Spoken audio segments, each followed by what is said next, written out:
Hello again. Welcome to another episode of Leading from Alignment with our good friend, coach, and mentor, John Opalewski, who today is going to talk to people that are dealing with the angry people. Good day to you, sir. How are you? Oh, I'm good, Jim. I'm good. Good. Yeah. Last podcast I talked about some of the things the Lord dropped in my heart Yeah. while I was on vacation and sitting on the patio watching the sun come up over the Atlantic. And interestingly enough, the day I got back into the office, my first day back in the office, and I never schedule meetings the first day back in the office after Yeah. vacation, just because I need to get reacclimated. Right. Working And up on reentry. but people didn't care. They called me anyway. And Jim, I came back to I think it was five or six calls, all different, Yeah. but all reporting the same thing. And some of them was, "Hey, I got fired. Yeah. Hey, I resigned." Two of them were, "I'm depressed and anxious." Yeah. And another one, a significant leader in the country called and said the last 5 weeks have been the worst 5 weeks of their Yes. tenure in their role. Yes. And that was all within 3 hours Yeah. in the morning. And I thought, wow. And in every one of those scenarios, it was about church people and boards being Yes. angry Yeah. uh, and not shy about spouting that anger publicly. Yeah. You know, I talked about some tense board meetings, some congregational conversations that had escalated quickly, Yeah. social media misuse that had just, Yeah. created so much havoc for them. Yeah. And, you know, uh, I, I'm of the mind that when I get five or six in a row in the same day, something's up, right? Like, Yeah. okay, this is not just random. What's going on here, and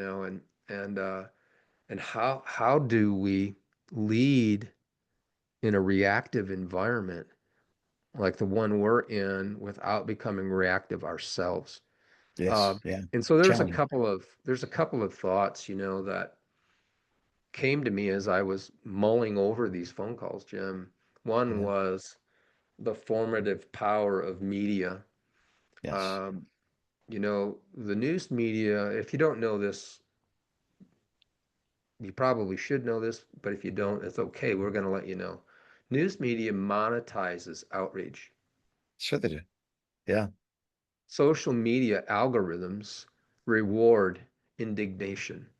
Yes. Um, and constant exposure to these two media forces Yeah. creates this perceived existential threat, a moral hypervigilance, an us versus them Yeah. mentality. And in many, Jim, here's what I firmly believe this is true. Many of our people in the churches that we pastor are being discipled 6 hours a day by cable Yes. news and social Social media. media. And Yeah. if we're lucky, one Yeah. hour a week by scripture. Right. Hence our current situation. Yeah. I want to stop there because I'd love to get some of your initial thoughts. Yeah. I'm of course still senior pastoring and have a staff and social media and all that kind of stuff. And it's shocking how a person that no one would have even known 15 years ago in a congregation can now lead a campaign of people who, whether real or imagined, all come together, and now there's 10 people or 20 people, and somehow your name gets mentioned in something. And then God help you if some of your people start to engage, defensively, because that's Hmm. you're feeding a bear and it's getting stronger. And That's right. before you know it, it's a part-time job emotionally to be who you are, and you're Yeah. under assault. But really, it's five people that from 15 years ago that are upset because you taught them something scriptural that their sociology professor said was suppressive, and now there's a vendetta or whatever it is. That's an extreme example, but people who are sincerely hurt now have a platform, And it's very hard because as a pastor, I find it difficult to say, no, no, no, that's not what happened. Let me tell you what really happened, because Right.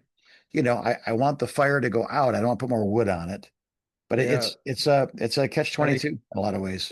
but I think many times you are putting more fire on the wood when when you try to respond Right. uh, Yeah. It to gives it. them And something to so, respond to and then something to respond to. And before you know it, mom and dad are fighting and the kids are all being affected. Yeah, I yeah, literally seen congregations behave like the children of divorced parents when this happens, because there's two sides and they just want the screaming to stop. They just want everybody to just, and they'll back yeah, away and go, I can get this from watching Oprah. I don't need to go to church anymore. And again, yeah, it was a handful of people who were legitimately or not legitimately hurt, but they now have a platform to be heard.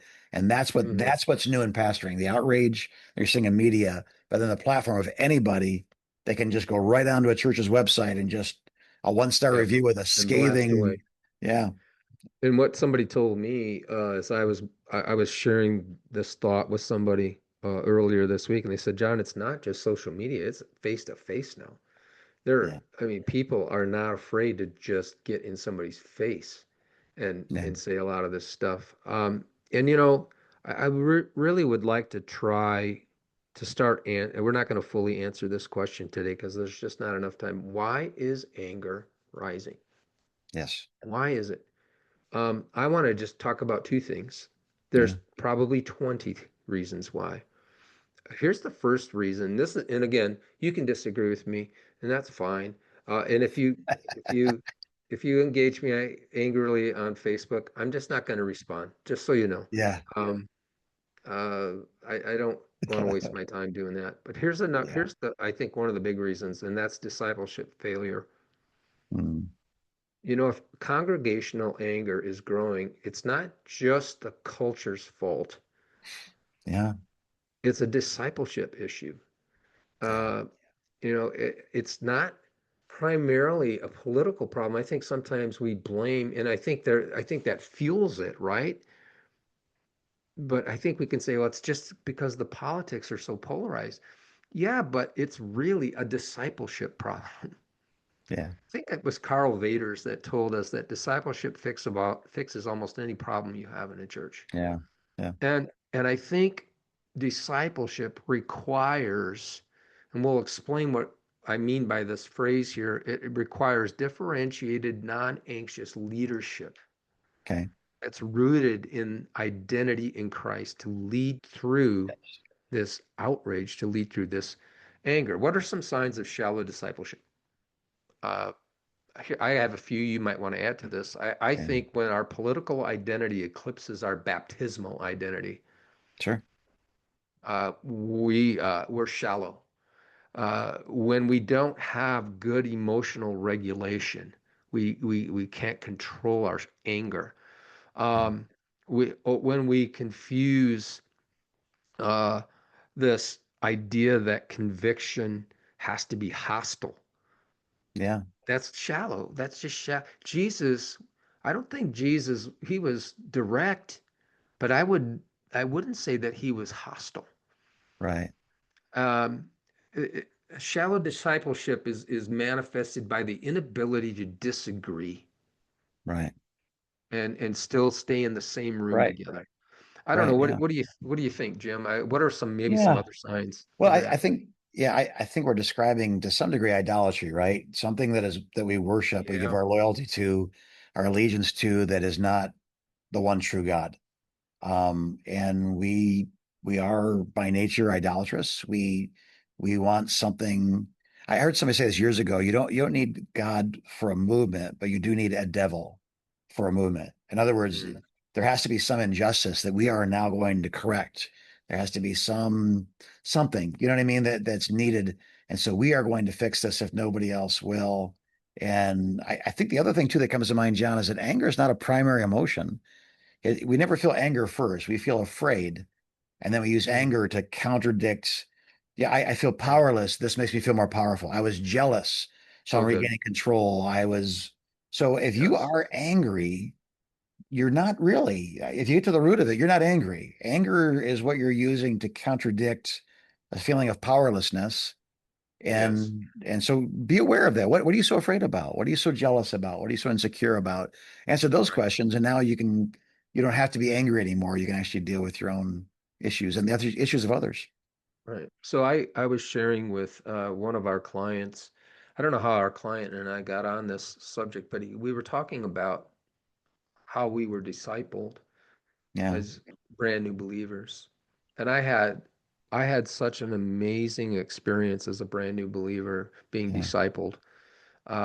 It was wonderful. It was yeah, relational. It was there was information that was shared. There was opportunity to spend time together outside of that setting of yeah, teaching and instruction, ask questions, watch these guys that were we would consider them spiritual mentors in our yeah. lives, how they lived in the real world, how they treated their wives, how they Right, treated their kids, how they treated the waiter or the waitress at a restaurant, or how right. we would go play ball at the rec center. I want to talk about discipleship, like a discipleship arena, Yeah, yeah, watching, watching them how they and I said this to my friend, my client. I said every Christian deserves that kind of discipleship. yeah. Everyone. And I wonder if we've tried to mass produce. Yes, yes, we have. And and if Yes, we've and because we've tried to mass produce, we focus more on information dispensing than yes, formation. yes. Uh, we've produced consumers instead of Yeah, apprentices who yeah, spend more time consuming media than God's word, yeah. more time on Facebook, Twitter, whatever Yes, I'm old, I don't know what the new ones are, yeah, um, than we do in prayer and worship and reflection in yeah. small group gatherings, small and large, with our Christian brothers and sisters. And if we're doing that, what kind of outcome do we think we're going to get? It's Right. it's simple, Yeah, right? yeah. If you feed on things that that create anxiety, you're going to have anxiety problems. Yes. That produce fear. You're going to not just have fear issues, you're going to have, like you said, you're going to have anger issues.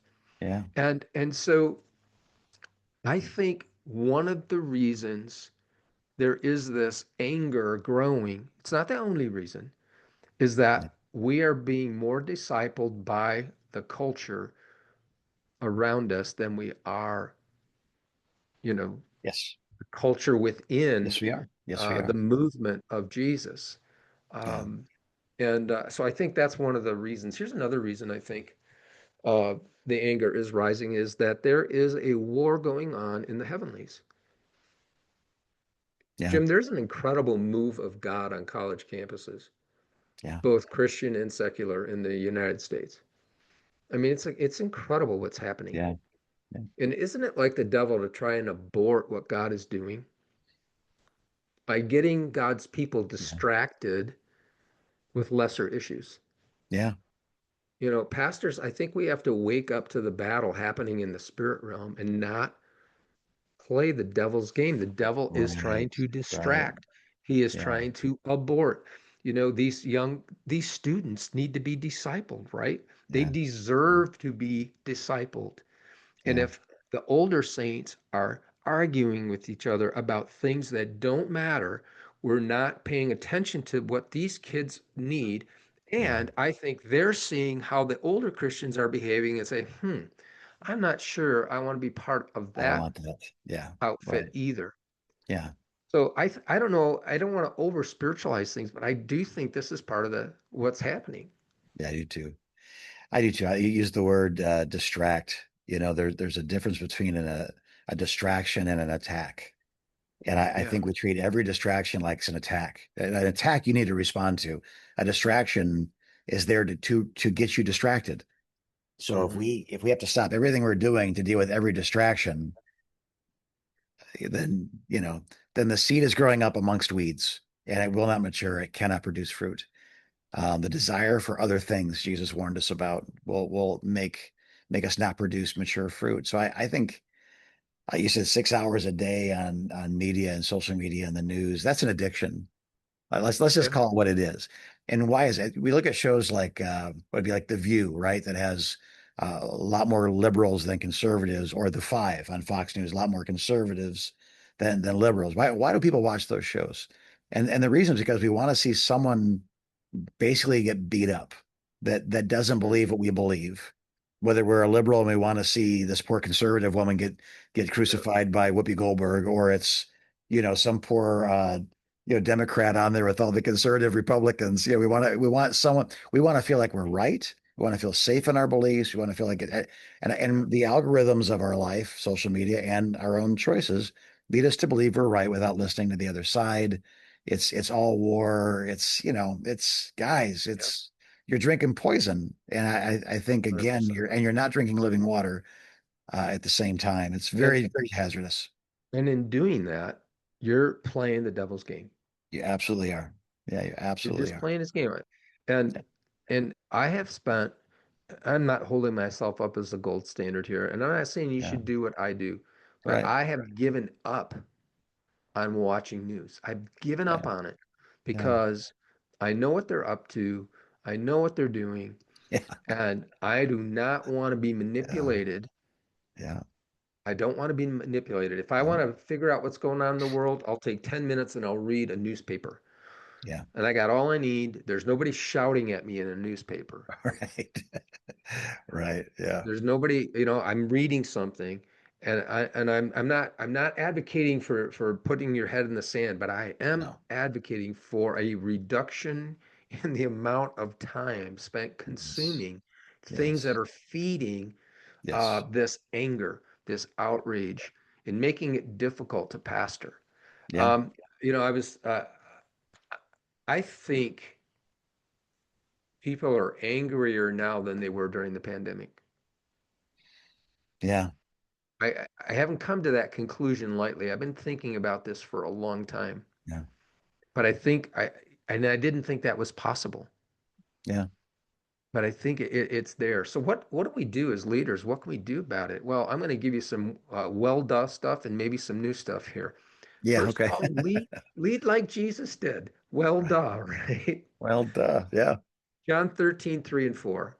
One of the most beautiful examples of Jesus' incredible leadership ability. It says, and I'm going to yeah, read it to you. You all know this passage of scripture. It says, Jesus, knowing that the Father had given all things into his hands and that he had come from God and was going back to God, like he rose from supper and he washed feet. yeah. And Jesus was able to lead like that because he knew who he was. Right. His identity, man, was firm. It was not, his identity was not wrapped up in his ministry. His identity was Yeah, wrapped up in the relationship he had with his heavenly Father. yeah, And he knew what his mission was. He was clear on that. So he could kneel, he could wash feet, yeah, he didn't have to assert control.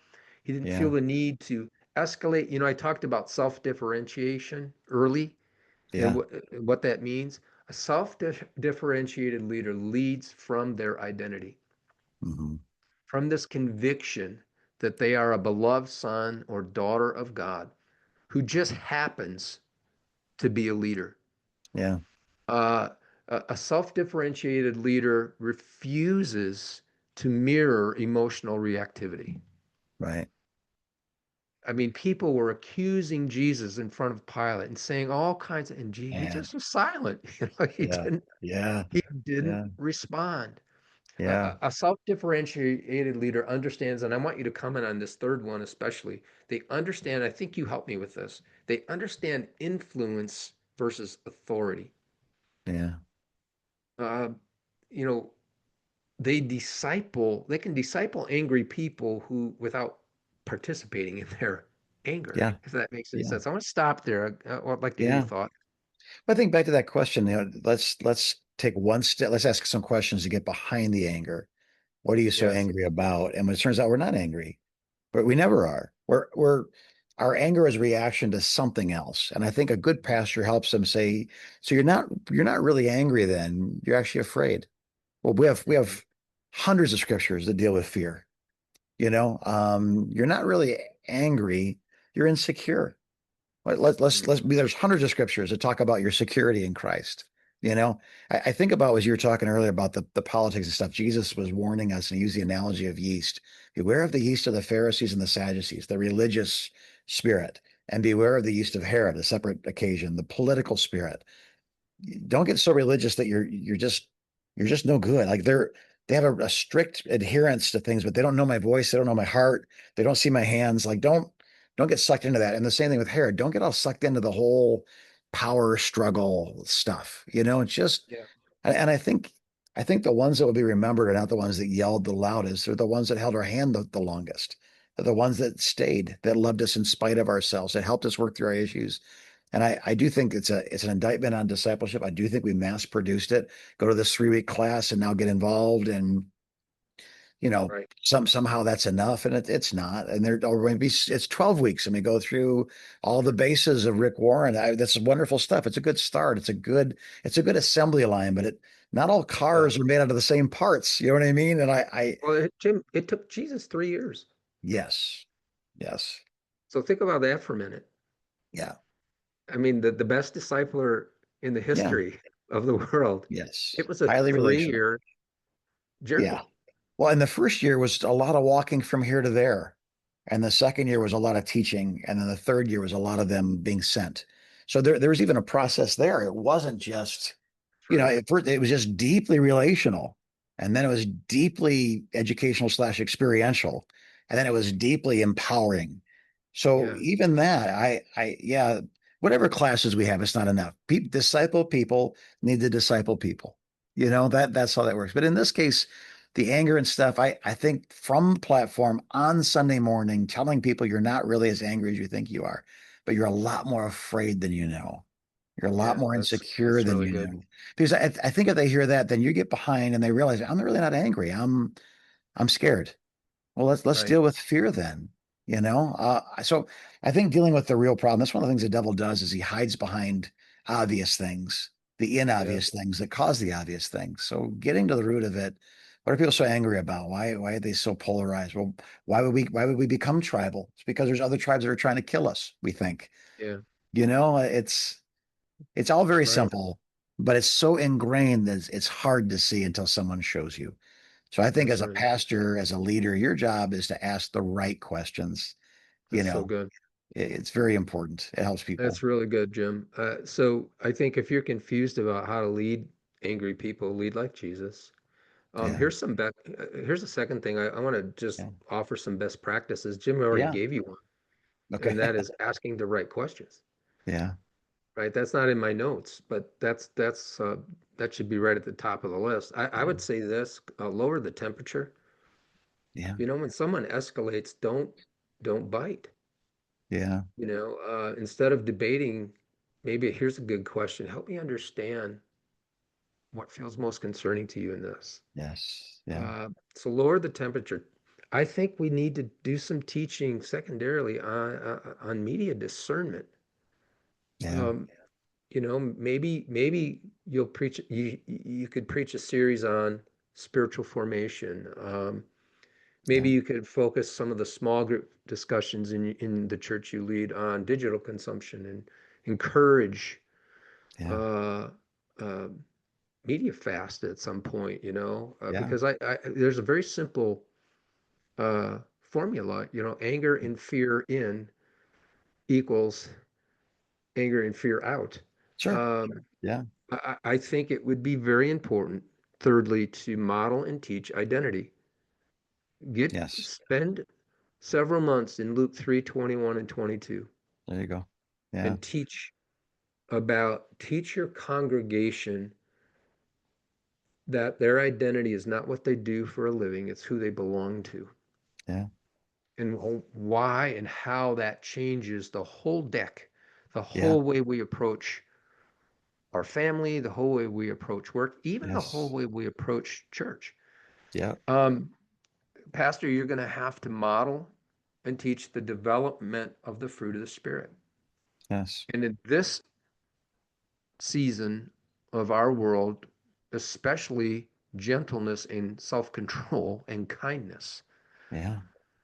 and focusing there. I think, as a leader, sometimes it helps by confessing the cultural tension we feel, Yeah. to be Yeah. honest. Like, hey, it's not just you all, I'm wrestling with this too, and here's how I'm working to guard my heart. That's good. Yeah. And I think we can normalize the struggle Yeah. without validating the rageaholic behavior. Yeah. Um, and then let me give you one more, and this one's kind of might seem a little off the reservation, but based on what I said earlier about all the phone calls I was getting when I got back from vacation, lead your board well. If you have a Yes. board, lead them well. Set some behavioral ground rules with them. Open your meetings with times of prayer and seeking the Yeah. Lord together. Yeah. Learn Yeah. how to learn how to debate ideas versus debating each other. Yeah. Um, and train your board to think kingdom. It's Your good. church, the church you lead is a faith operation. There is a business component to it that you must pay attention to. Yeah. You have to be a good steward of the resources God gives you. But this isn't the same as running a for-profit business. Right. No, it's not. And there's a huge faith component that Yeah. uh, Trust. has to be thought about and worked through. And many times the board members that are serving with you are not coming with that mindset. Yeah. So don't get angry at them. Teach them, uh, Yeah. Good. train them, model them. And I think these are just some things that we can do um, to address and help diffuse, Yeah. I hope, some of the anger that we're experiencing in our leadership roles. So what do you think Yeah. about some of these ideas, Jim? And then I got a Yeah. couple of closing thoughts. I have a conversation with every potential board member before we have the congregational meeting where they're selected by the congregation. And I inform them very clearly what their job is. If I do something illegal, immoral, or foolish, it is your job before God in this congregation to do something about that. But it's not a democracy. You don't come and say the people that elected me want the volume to be turned down. Yeah, you ever do that? I'll ask for your resignation. If you don't give it to me, I'll just take it from you. I do not allow that. You're a waiter. You're here to make my life easier. You're here to carry the weight. I need wisdom. I need guys I can trust. I need. And I let them know that. But if the time comes where you come to me and say, I want some sort of line item veto on the budget, and it's not illegal. It's not immoral. It's not stupid. It's just visionary. You have a different vision. I don't allow division, a diversity of vision. It doesn't work that way. So we're staff led, but we're overseen by a board of people selected by the congregation. So you have a job. You're responsible to them. You're responsible to me, and you're responsible to God. I understand the tension there, but I would expect loyalty. You can expect my loyalty, and I'm going to expect your loyalty. And if we ever fail each other, that's not a small thing. We're going to have to talk to that about that immediately. And that just you Yeah, just set the ground rules. This is what you're here to do. This isn't you're not the school board and I'm the principal. That's not this. It's not a democracy. You weren't elected by your voting constituency to get the church to change. Vision comes from the people. Provision, I'm sorry, vision comes from the leadership. Provision comes from the people. Supervision comes from the board. But yeah, I you're like you're that. you're you're overseeing it. You're not seeing it. You're making sure that what we're doing is what we said we were going to do. You know, Yeah, and they're wonderful there. I've never had a problem. I'm sorry, I've seldom had a problem with a board member once in 31 years of senior pastoring. And it was one person, and I made the mistake of promoting a new convert too soon to a board position. So yeah, I think if you don't tell them what you expect, then you can expect them to do something you don't want them to do. So from right. the very beginning, you know, yeah, that's my Yes. thought on boards. And so just a couple of closing thoughts here for our watchers and listeners. Thanks for hanging in. I know this, I don't know, I'm not Yeah. having a great deal of fun with this one today. This one's just weighing heavy on me. But Yeah. here's a thought, one thought I'd like to leave with all of us, and that is this: anger is contagious, so is calm. Yeah. Yeah. So, Pastor, do what you need to do in a righteous way to stay calm. Yeah. guard your own media intake. Watch your Yes. tone when speaking about cultural issues. Calm is contagious. Yeah. Um, People will take their lead many times from you. And then, secondly, is this the church has always existed in anxious times. Yeah. Always. Always. What distinguishes us is not the absence of conflict. I mean, and that's not it. What Yeah. distinguishes us is we've got somebody in the center of our world who brings a different spirit to that, Yeah. just like Yeah. Jesus in John 13. We walk not insecurely, but securely. We walk with humility, where we Yeah. love. We live from our identity, not for it. Yes. And um, and so what we're going through right now is not it's not like, wow, this is the first time this has ever happened in the history of the church. There's been a litany of this, Yeah. but here we are in our lifetime, and I see more anger now than I think I've ever seen. Yeah. And I'm concerned about it. So I was going to give you two. Let me give you one more thought, and then I'll Yeah. have you wrap this up.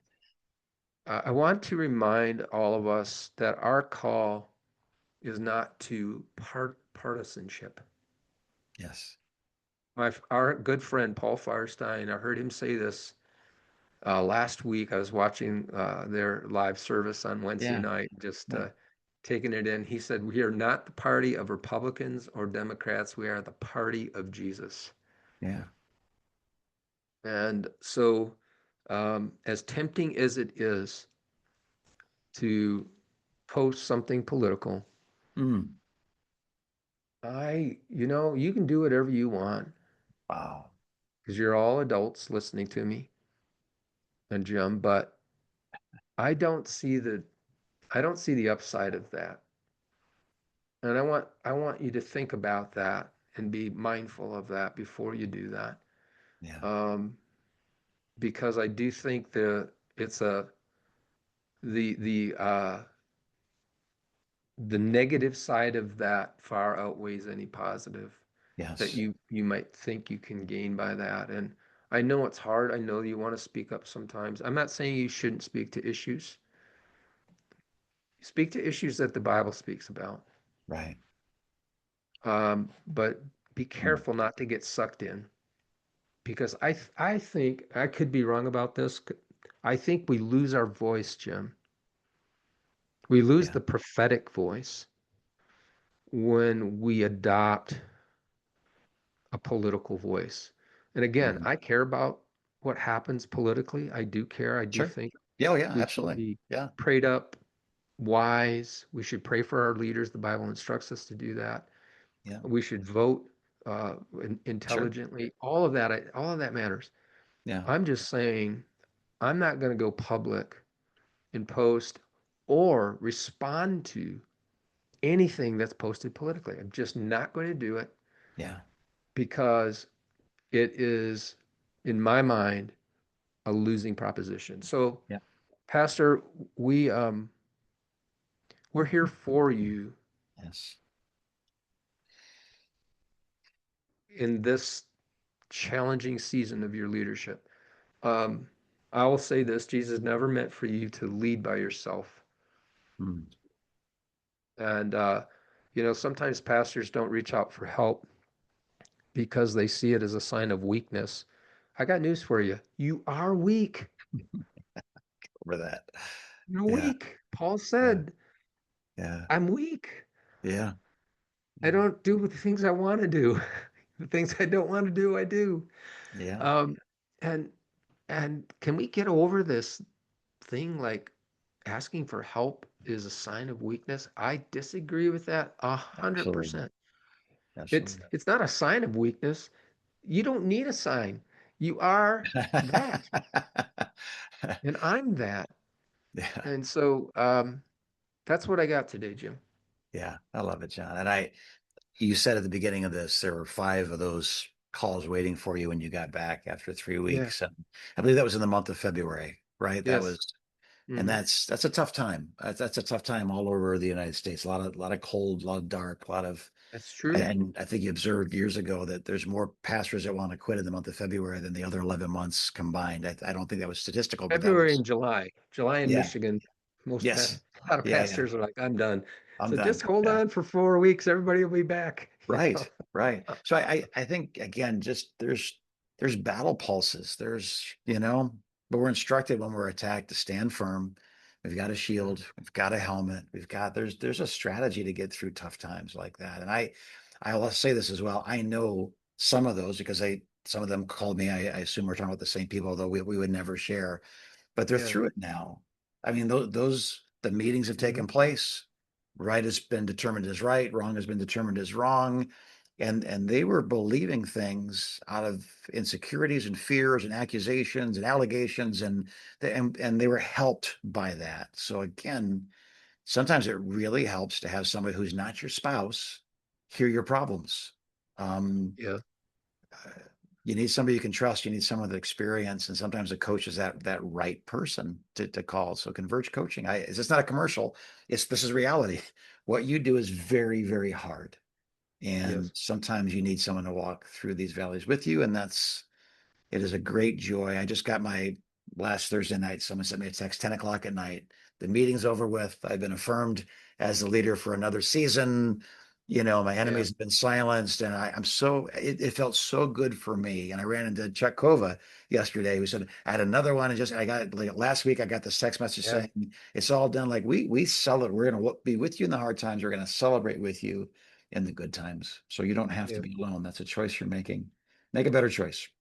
ConvergeCoach.com. God bless you guys. We know it's hard. Jen and I have both been there. I'm not saying we won't ever be there again. I assume we will. This is the nature of leadership nowadays. So God bless you. You're going to make it.